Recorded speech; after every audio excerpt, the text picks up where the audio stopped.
We often believe that the biggest frauds are committed by monsters.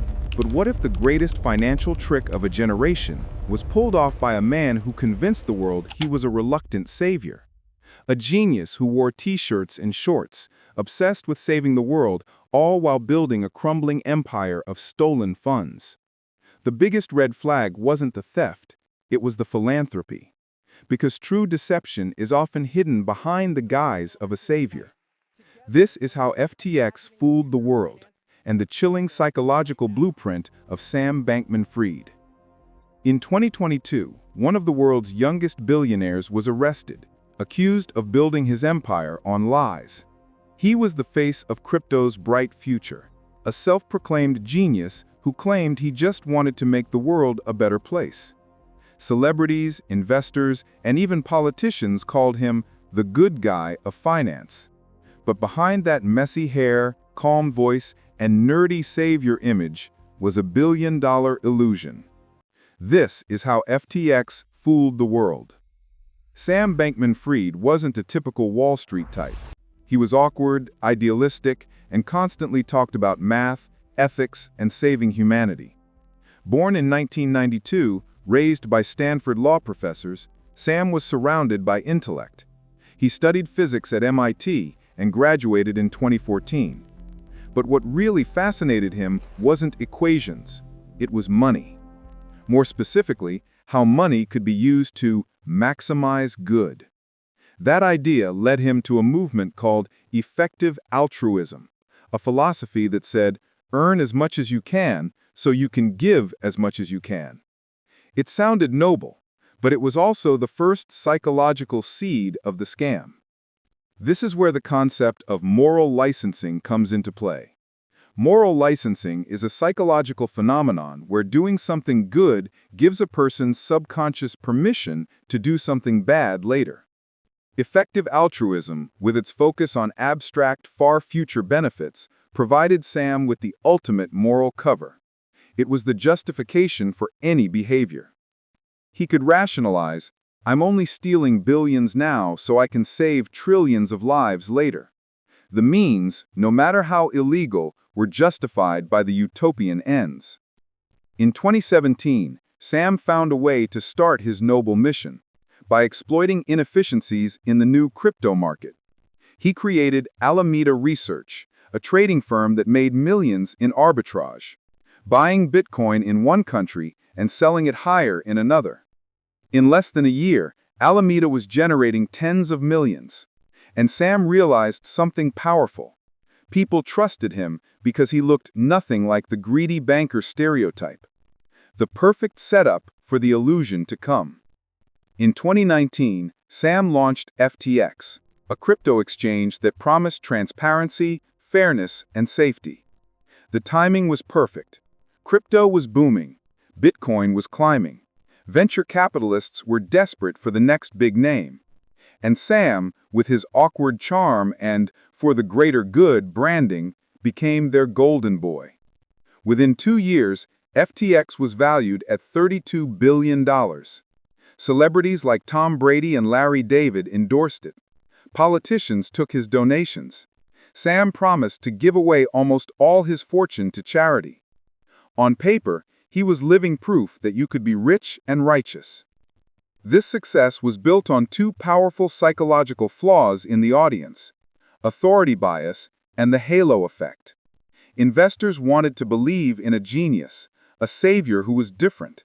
Sam's MIT background and his EA philosophy created a moral halo around him, causing investors to ignore basic due diligence. The high-profile endorsements only deepened the authority bias. People thought, if Tom Brady trusts him, I should too. But what no one knew was that the world's second-largest crypto exchange was quietly feeding another company, Alameda Research. And the same billions that customers deposited into FTX, trusting in Sam's moral vision, were secretly being borrowed, moved, and gambled away. Inside FTX, there were no traditional controls, no board of directors, no CFO. Just a small circle of friends, many of them living together in a luxury penthouse in the Bahamas. This lack of oversight was deliberate, creating the perfect environment for affinity fraud. Money flowed between FTX and Alameda Research without limits. The system was designed to steal. And the main tool of the deception was the FTT token. Here's the breakdown of the financial crime. Alameda, the trading firm, was losing massive amounts of money on risky bets. To cover the losses, they needed collateral. But instead of providing cash or real assets, Alameda gave FTX its own self-created currency, the FTT token, as security. This was a circular, fake transaction. The exchange, FTX, was effectively taking its customers' hard, stable cash and exchanging it for the trading firm's own made-up, illiquid, and volatile token. Alameda's billions on the balance sheet weren't real. They were just FTT. It was a massive house of cards. The company even created internal loopholes in their code to ensure Alameda's massive account could never be liquidated even when their holdings plummeted. It worked, until someone started asking questions. In November 2022, a leaked document revealed the truth. Alameda's billions weren't backed by real assets. They were backed mostly by FTT, FTX, its own made-up token.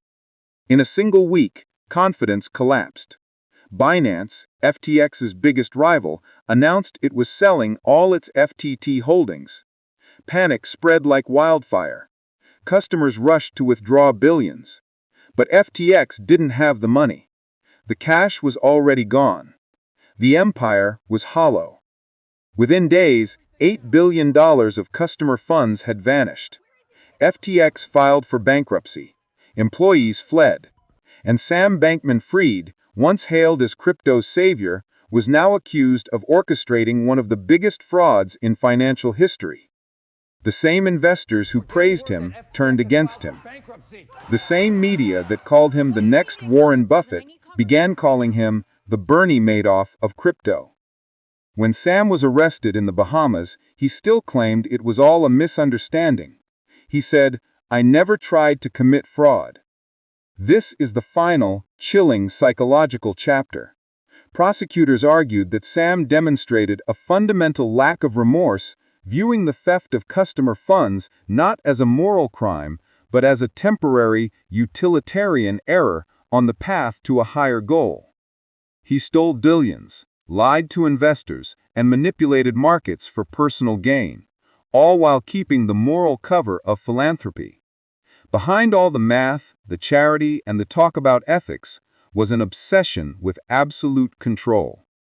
An illusion built not on blockchain, but on blind belief. FTX didn't fail because crypto is evil. It failed because people trusted too much and verified too little. Investors wanted to believe in a savior, not a system. And Sam gave them exactly what they wanted. The core lesson from this financial crime is deeply psychological. In finance and in life, the moment you stop questioning, you start sinking. The empire didn't collapse because of greed alone. It fell because of silence. It fell because a calculated, manipulative image convinced intelligent people to suspend their critical thinking. In the end, FTX wasn't just a financial illusion, it was a human one. Trust once lost is never recovered. And that's how FTX fooled the world. If you want more stories that reveal the truth behind modern empires and the dark psychology that powers them, subscribe. Because behind every success story, there's always a side the world didn't see.